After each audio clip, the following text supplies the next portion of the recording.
Se Irena Brejchová, jsem maminka 2 krásných dětí a podnikám v oblasti network marketingu na profesionální úrovni. Troufám si říct, že je v tom nejdůležitějším, co máme, a to je oblast zdraví, konkrétně střevního mikrobiomu. Také se zajímám o seberozvoj a tvořím podcastový projekt Nikdy se nevzdávej. Těšte se na dalšího hosta. Krásný den. Dneska mám tady poprvé nový rozhovor. A to poprvé v životě můj rozhovor v anglickém jazyce. Moje angličtina není perfektní, ale čekat na to, až bude, tak to bychom si toho nemuseli dožít. A tenhle rozhovor je pro mě zásadní. Takže já přepnu do angličtiny a uvítám tady skvělého hosta. Hello, welcome. I have today amazing person in our project Never Give Up. It's an American director.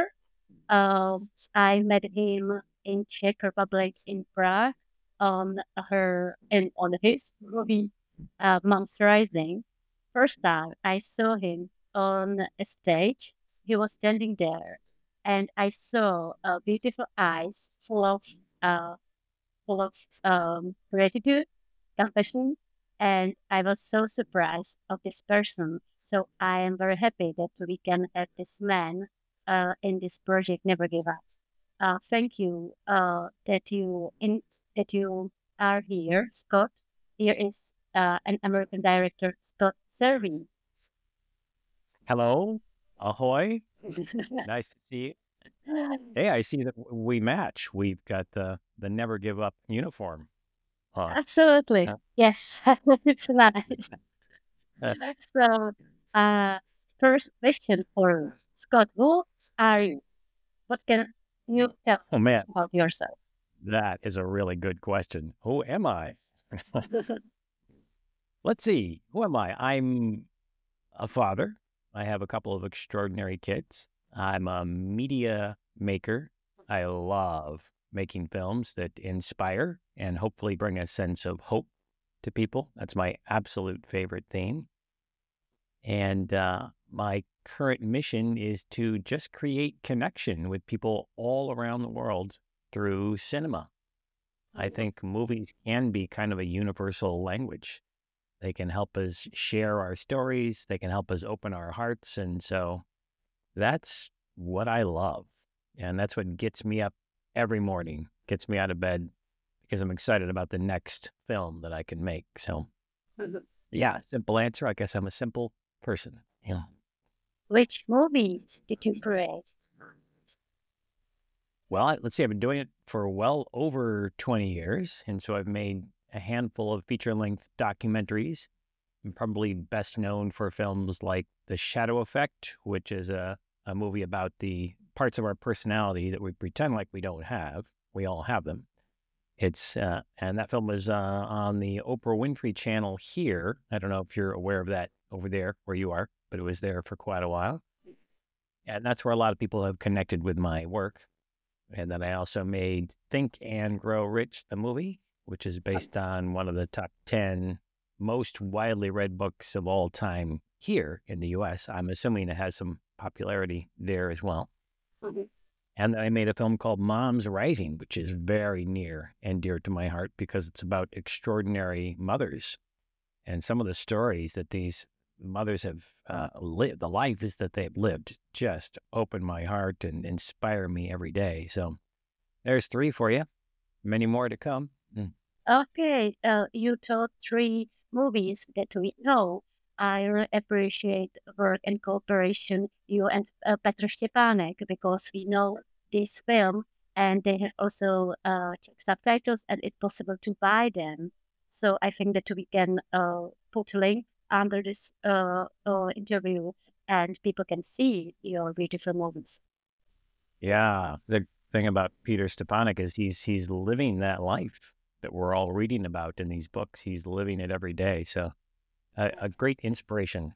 Yeah, that's great. Scott, can you tell us something about your childhood? How was it? Childhood. You know what? Honestly, I had a great childhood, just like the best you could ever imagine. And I never take it for granted because I know not everyone has that. But I had these extraordinary parents that were both just filled with spirit. They were so enlightened and alive and happy and supportive.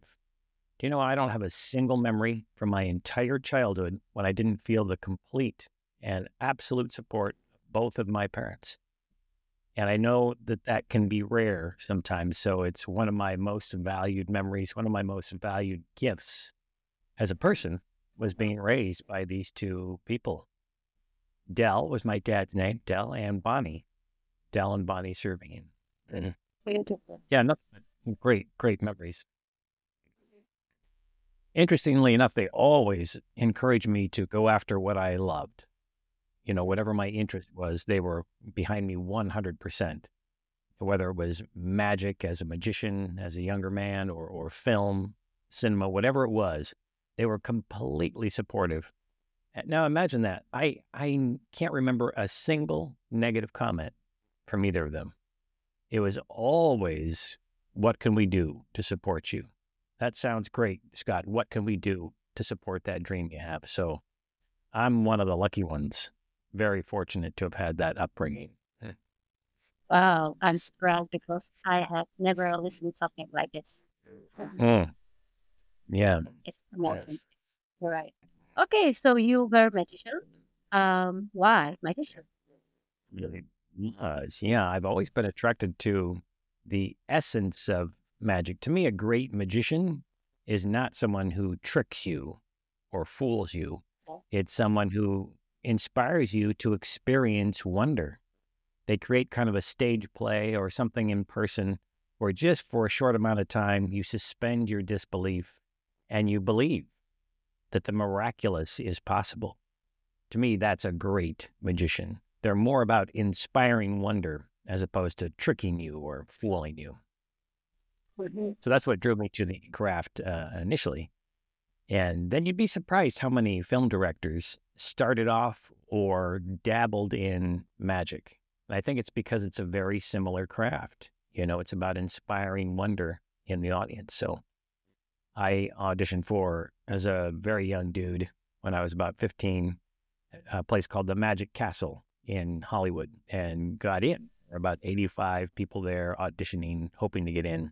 And I think they only took 4 at the time, so I was felt very fortunate, and studied there with some of the greatest magicians in the world until I was 21, and then toured the world. And boy, what a great way to see the world, doing your magic all over the world. That was really exciting.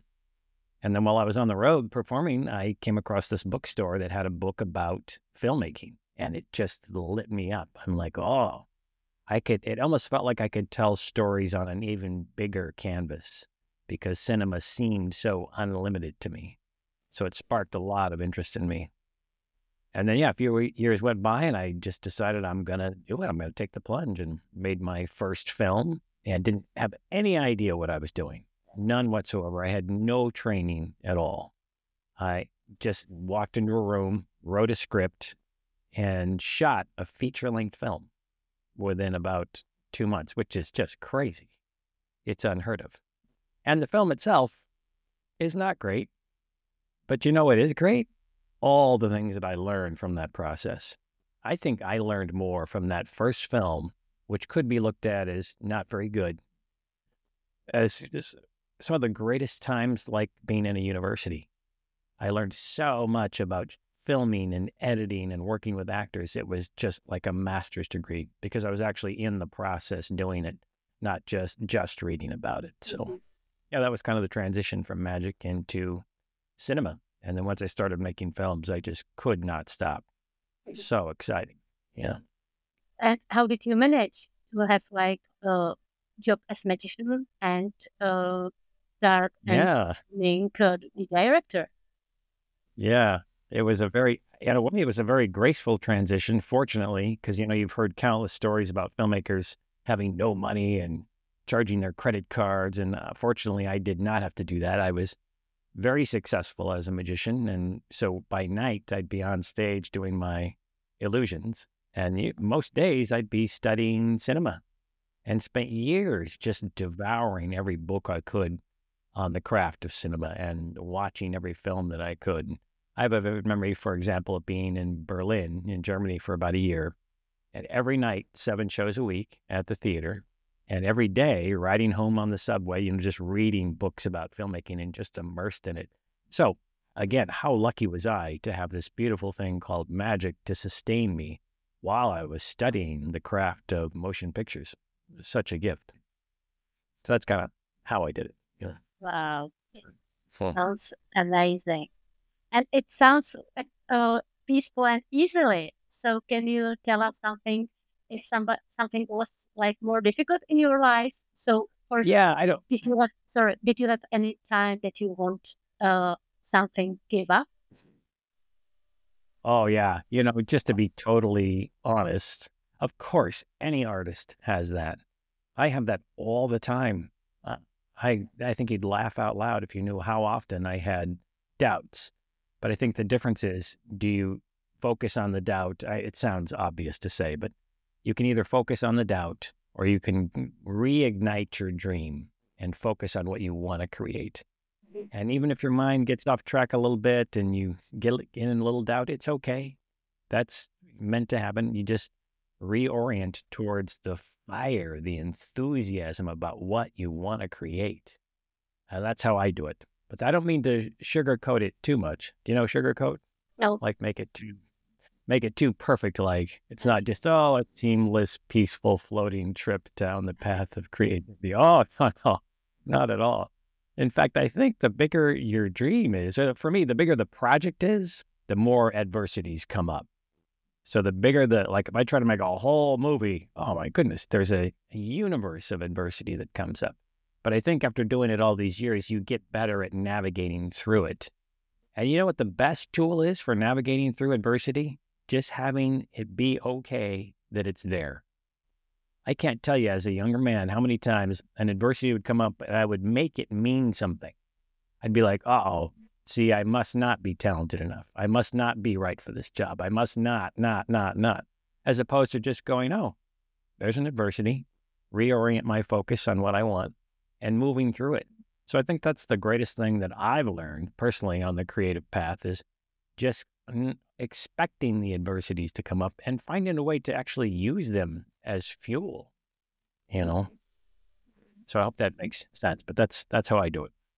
Yeah. This is also a little bit like your film. It's not about shadows, but I have listened to you when you were speaking about shadows, and it's your movie Shadows Effect. I think that you use something similar with your shadows. Can you tell us more about this? Definitely, yeah. I was fortunate to spend quite a bit of time with author Debbie Ford, and the film The Shadow Effect is based on her life's work. And so she was so articulate about what the shadow is, and I would sometimes in a joking way, I'd go, all right, tell me one more time. What is the shadow? And one time she turns at me and she goes, the shadow is as simple as this. It's everything you're pretending not to be. I was like, oh, wait a minute. What does that mean? But it is kind of that simple. It's just the sides of our personality that we pretend like we don't have. And the more we pretend like they're not there, the bigger those aspects get. So if I pretended like my doubt was not there, it would just get bigger and bigger and bigger. But if I go, okay, it's normal to doubt, especially as an artist, then you can kind of invite that doubt in and go, all right, dude, what do you need? Do you need a little rest? What do you need? And by interacting with that doubt, for me, I do it like it's a real person, like it's a real friend. And I go, what do you need? As a younger man, I would shove you away and try to keep you outside. But now I invite that aspect of myself because it is a part of me. My shadows are a part of me, who I am.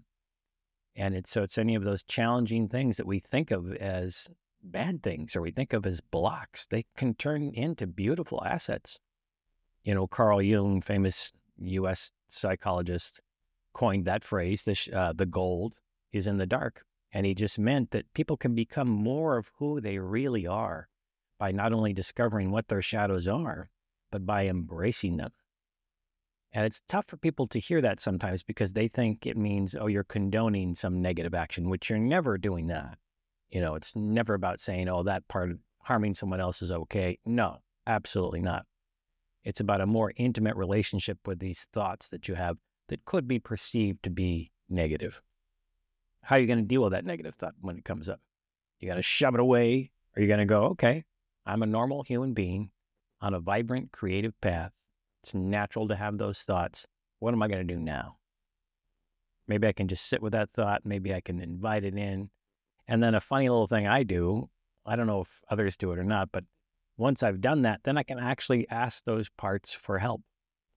Like if my doubt is sitting there in a chair next to me, in my mind, in my imagination, instead of him just sitting there like a lump, I'll go, well, what do you think about this problem? You have any ideas for me? And I see this aspect of myself which has felt beaten down and like rejected, kind of sit up and go, well, you're asking me? And just that little interaction, I know some people probably think I'm completely crazy. It's just that little interaction with my doubt changes it. And in a way, it turns it into an asset, you know? And just the sheer freedom of not being at the mercy of these negative thoughts is wonderful. It's such a gift. So yeah, I highly recommend shadow work. I highly recommend reading about it or seeing a film about it. And then just trying to identify, well, what are your shadows? And it's not pointing out things that are wrong with you. It's about discovering aspects of you that you've had your whole life that can actually make you a stronger, more fulfilled, more complete human being. You might even fall in love with those parts of yourself. You know, I have some of my biggest doubts, my biggest, what I thought were negative thoughts. I've gone, oh, that's just because I care. And so it gives you a different way to think about all those doubts that you have in your mind. And it's quite beautiful work. It's really something. And so I hope I've done a good job of articulating in the film that it's in a way, it's to be celebrated. You know, the extraordinary Deepak Chopra has a line almost exactly like that in our film. In this film that I directed, he says, you know, once you discover your shadow, just kind of watch it for a while. And he says, celebrate it. And when he said celebrate it on camera, something in me changed. I'm like, okay, here's one of the wisest guys I know. He's talking about the shadow and he's saying, celebrate it. That simple phrase had a big impact on me. So I always encourage people to not only discover their shadows, because it's really just discovering more of who they are, and then finding a context that feels right to celebrate it. Wow. That's kind of a long answer to a short question. Beautiful. Thank you for it. And I think maybe people would love to see your movie Shadow Effect. So we will do like that. So, right. Well, great. Yeah. Amazing. One. Yeah. I was so focused what you were talking that I forgot question, but it's absolutely okay. Yeah, I know what I mean. Which your movie do you like the most? Oh, can't answer that question. It's really tough because, you know, what's funny, when you're in it, when you're making a film, it really becomes like one of your kids. I mean, you love it so much and you pour your heart into it. And then when other people come aboard, like when we're making Moms Rising, these extraordinary women come aboard. Just extraordinary. Wow, when I said Moms Rising, the electricity in my whole building went. Oh, interesting. The power of the divine feminine is coming through the lights. Yeah. But yeah, when I started making a film and working with these extraordinary mothers, man, I was just so enlivened by them, and it fueled me. It fueled my process. So yeah, the synergy of making a film is extraordinary. You get all those people together in one room, and it really creates a wonderful kind of safe womb for anything to happen. Any adversity can be traversed. Any sort of sharing can come out. An actor can have a moment that they've never had before because they felt safe on the set. You know what I mean? That's why I think I get really good performances from actors, is because I fine-tune the environment. I create an environment that actors, artists, hopefully feel safe enough to just, bam, open their hearts. I know that you are preparing a new project in Czech Republic. Can you tell us more about this? Yeah, my favorite thing, absolutely, my favorite thing about films is when I screen them with people, it creates this sense of connection with people in the theater. And it's great to watch them online as well, but I even love more when you're in a live, with a live audience. So yeah, I'm going to do a series of screenings called The Power of Positive Cinema, and we'll be showing clips from all of my films, a retrospective, if you will, that I've made ever since I started making. So just a scene from Think of a Rich, a scene from Mom's Rising, that kind of thing. And we'll fill the evening with not only these short scenes, but also discussion and interaction and people sharing how it made them feel and why this clip from The Shadow Effect maybe made them think about the shadow for the first time. And I'm so excited about that because to me, it's the interaction with the audience is one of the most exciting things about cinema. That's actually why I'm here. That is my mission statement, is to create positive cinema that inspires people. So to be able to get to see that firsthand, it's priceless. So yeah, very, very excited about that project. Wow, amazing. And what are your another goals and vision, what you want to create? Well, I have 6 scripts sitting right on my desk here that are all extraordinary stories in various stages of development. Some of them are just scripts. Some of them have budgets and schedules attached. So yeah, I'm kind of looking for new partners to co-create on these projects for the future. Some very exciting stuff coming up. Wow. And do you want to create new films? Yes, yeah. Like to give you one example, I have a script about Helen Keller, who you may or may not know, but extraordinary person, one of the most amazing lives I've ever seen, witnessed from the past. And so I have a full-length script called Helen and Annie. Screenplay is by Cynthia Whitcomb, who is just one of the greatest screenwriters in the universe. And I'm so excited to have that script and be in pre-production on it, which means envisioning how you're going to shoot it, where you're going to shoot it, who you're going to film it with. Very, very exciting. Seems interesting. Yes. Well. Okay. Great. And how do you manage? You told us you have 6 projects. How do you manage the deal? How do you decide which project will you focus on? Yeah, that's a really good question. I have a piece of paper, my high-tech approach, and I make these lines and I put all the projects on there. And then you wake up in the morning and you just kind of feel drawn to one. And what I've learned to do now is to kind of make movement on all of them. And then at some point, one kind of pulls away from the rest. Because I found that if I hold on too tightly, like if I say, all right, I'm just going to make this movie, I'm going to make nothing else, then sometimes it can slow me down. But if I have all 6 of those projects on the page and every morning I wake up and I go, which one am I drawn to? Which one can I make movement on today, right now? And it might be as simple as a phone call or an email saying, hey, did you read this script I sent? Do you think we could collaborate on it? And so every day I move forward, but I try to hold it lightly. So I'm not as like, oh, I've got to get this one movie done by this date. So that's what I'm trying right now. And we'll see how I do. It seems interesting. Oh. Like open, I have never listened to something like this, and it's interesting. Yeah. Maybe I will try. Well, thank you for it. Yeah, because you never know who you're going to align with. There may be somebody clear on the other side of the world that's like, oh my God, I would love to make that movie about Helen Keller. But you just never put it out there. So that's why I try to be a little bit vocal about all these projects. Because you never know when the right alignment is going to come. There might be somebody out there right now who's like, I would be so proud and honored to help you make this film about Helen Keller. I mean, that kind of thing happens all the time. So I think it's up to me as an artist to just keep putting it out there. Keep celebrating these extraordinary stories by this screenwriter, Cynthia Whitcomb, who in my book is one of the best. And the right alignment will come. Of course, I get impatient sometimes, and I kind of get in my own way because I'm like, I can't wait to make this movie. But I'm also getting better at just relaxing into the process and trusting, having faith that the right partner come along, the right funding, the right people, the right producers, the right actors, everything. Those will come flowing to me if I just keep moving forward. And the most important thing, never give up.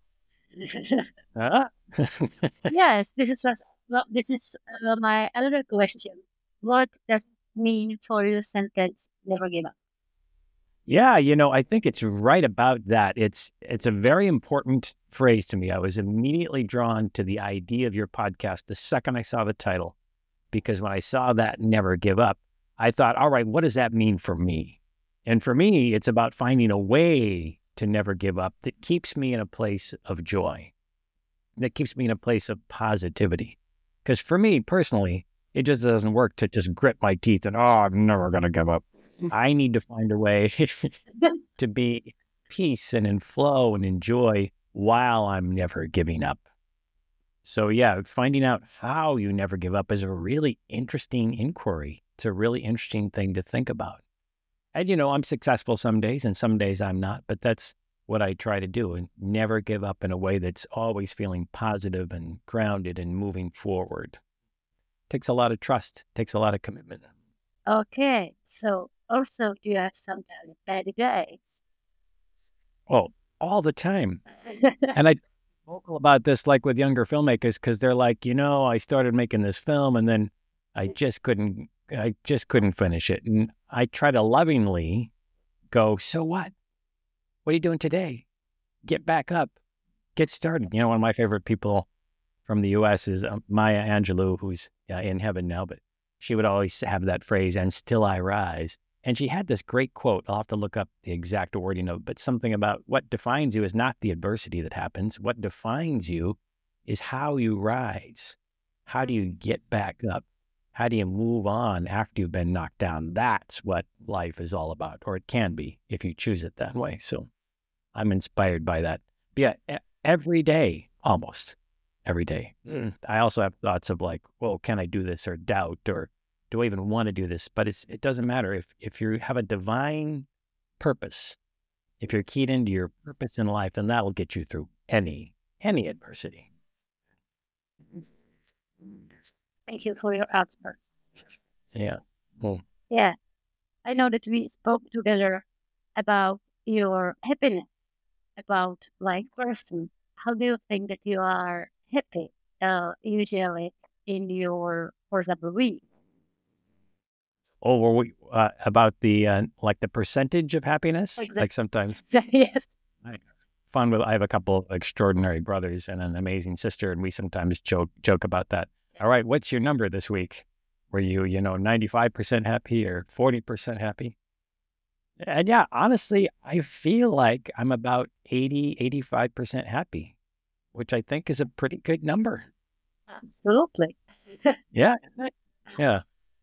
Yeah. I have one very funny friend who is always like, 85? I'm like 4%. Well, I felt better. But you know what I feel really strongly about, and I think is so true, is that number is because you choose it. Or for me, I won't speak for anybody else. For me, I'm 85% happy because I choose that. I choose to be happy that much of the time. I don't wait for it to come to me. I find a way to do it. I'm committed to it, And how do you do this? Another excellent question. You're really good at this.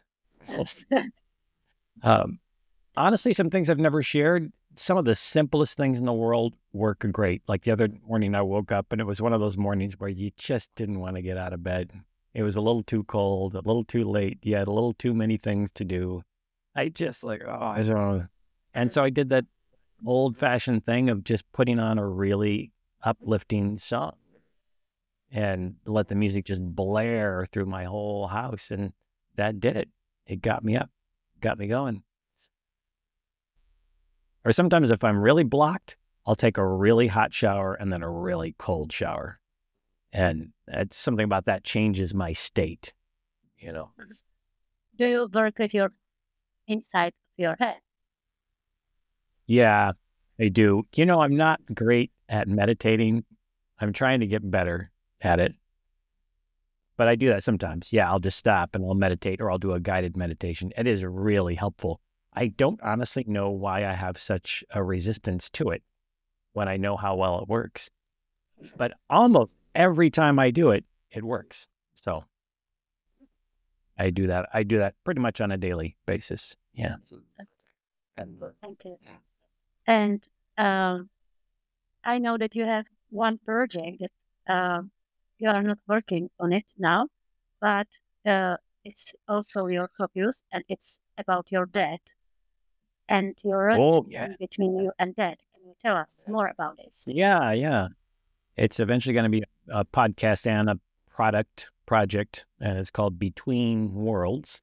And those two words came up in some automatic writing that I was doing with my dad. So when my dad died, it was the biggest thing in my life. Really knocked me out. One of the most challenging things I'd ever navigated. But shortly after he died, I picked up a pen and started doing some journaling, and really felt like I heard his voice right in my ear in a very intimate way. So for years now, I've been writing down this conversation between he and I. And now I just do it with the iPhone. I'll ask my dad questions on the iPhone, and then I'll listen to what he says back and just kind of repeat it.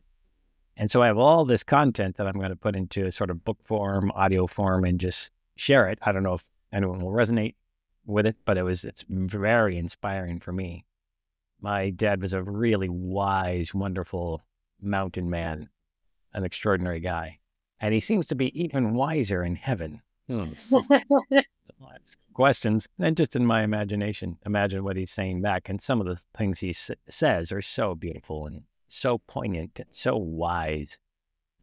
And so then I'm also going to do a podcast called Between Worlds, where I talk to other people that are doing the same thing. They've maybe lost someone and they're now communicating with them on the other side. And, some people think of that as sort of woo-woo. I don't know if you say that in Czech, woo-woo kind of. But it's becoming very normal here. So many people do it. And it's as simple as your imagination. Just imagining what that person that you love so much might answer back. And it's the imagination is not, to me, it's not making things up. The imagination is the key. It's kind of the bridge between that spirit, soul, however you hold it on the other side, and your conscious self in the now. So that's just a very simple process that I've used. It's as simple as a notebook and a pen or a recording device on a phone, and then just committing to that love, that really strong love that you had in life, and using that connection to connect you now with that soul in the afterlife. That's how I hold it. Okay. Thank you. Yeah. Okay, I have two last questions. Yes. Do you have any secret what you have never told to anybody?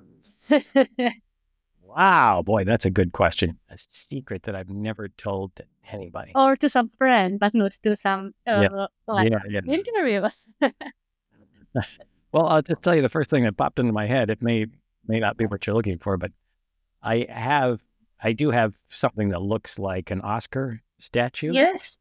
The Oscars? Yes. Academy Award. Definitely. Yeah. And I have repeatedly held that statue in my hands and rehearsed my speech for when I win the Oscar as Best Actor. And sometimes people ask me about that. They go, well, are you attached to winning? Is that important? And you know what? It's really not about that. It's just about the pure, unadulterated excitement of dreaming that big. Yes. Will I actually get that moment? Maybe, maybe not. But just the fact that I'm doing everything I can to reach for that moment, I think fuels me with some extra added energy, fun, excitement, tools. So yeah, I've never really shared that I stand in my kitchen with my fake Oscar. Won't that be fun when I win, though? I can tell this story. Yes, I can go, definitely. You don't know how many times I held on to the pepper shaker. This speech. Okay. Thank you for your Yeah. Great. Okay. And the last one. What can you tell to our viewers or people who are watching you? What can you tell them or recommend them? Oh, are there people watching? Yeah. Boy, that's a good question. Well, it's interesting because I have such a special place in my heart for Czech. I've never, hadn't gone before Peter invited me over there. And I've said it before, I'll say it again, I just fell in love with the people. And by that, I mean everybody that I met, the souls that I felt, the love, the openness, the warmth that I felt, just knocked me out as an artist, as a man, as a human, And it actually gave me a lot of faith, because there are some crazy things going on in the world right now, as we all know. Look at my country. My goodness. It is a very uncomfortable time for me as a U.S. citizen over here. I don't know what to make of much of it, but I do know that there's one thing that is unstoppable, and it's that human connection that we all feel when we share our stories. And that may be too trite or too maudlin for some, but for me, it's so true.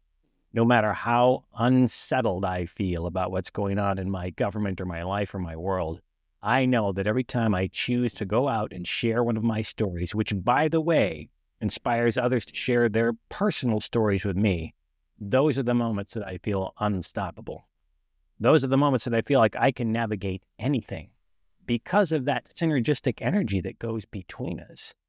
So, what do I have to say to you fine folks? I say thank you for opening your heart and your opening to the possibility of this connection, because that's indisputable. Doesn't matter how you feel about what's going on in the world. The indisputable truth is that we have a potential within to connect with each other that is staggering and beautiful and bold and unstoppable. I don't know. That's what. Thank you. It was very strong. Thank you for it. Thank you, Scott. You were here in our project Never Give Up. Okay, I really appreciate it, and thank you. I wish you the best of your operation and the best in your life. Thank you so much. Thanks for having me, and just thank you.